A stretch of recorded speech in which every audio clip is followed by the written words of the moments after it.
Well, joining me now is the veteran American diplomat and President Emeritus of the Middle East Policy Council, Gina Abercrombie-Winstanley.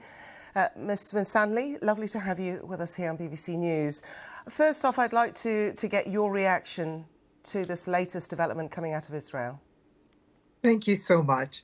Well, my reaction is one that has been repeated over and over for the last several days as the Prime Minister has suggested this way forward, which is, of course, is that it is a bad and dangerous idea.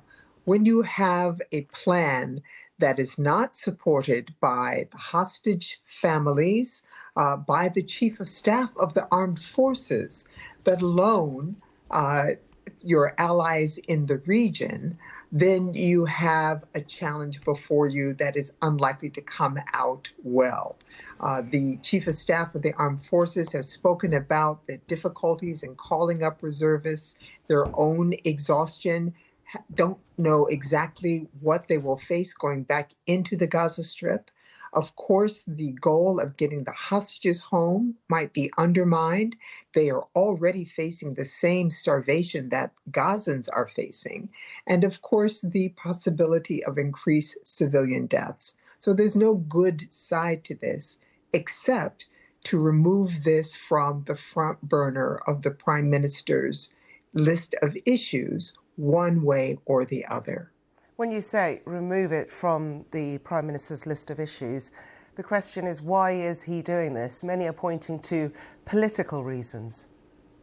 Indeed. Well, pointing to political reasons has been going on inside Israel, as well as the United States and elsewhere, almost from the beginning of the war, when many advised that there was not a military solution to this conflict, that there would have to be diplomatic resolution. We know just getting hostages out of the Gaza Strip, the vast majority have been released via diplomatic negotiations, not through military action.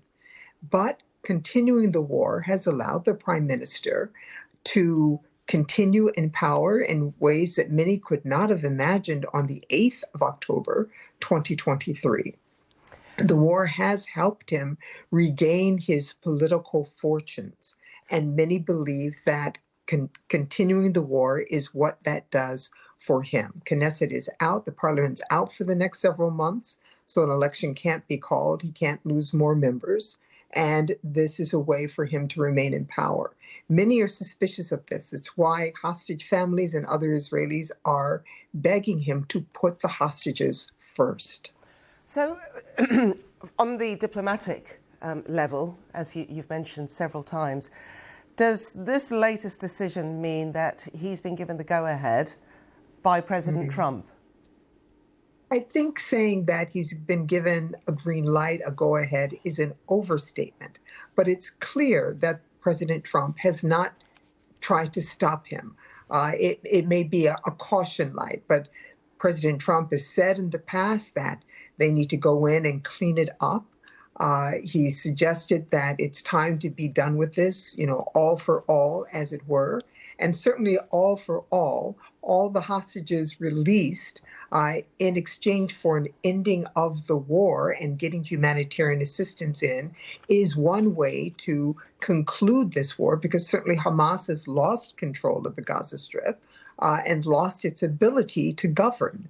But in order for a better coalition of Palestinians to come in, for the Palestinian Authority to come in, the war has to end. Okay. Gina Abercrombie-Winstanley, thank you very much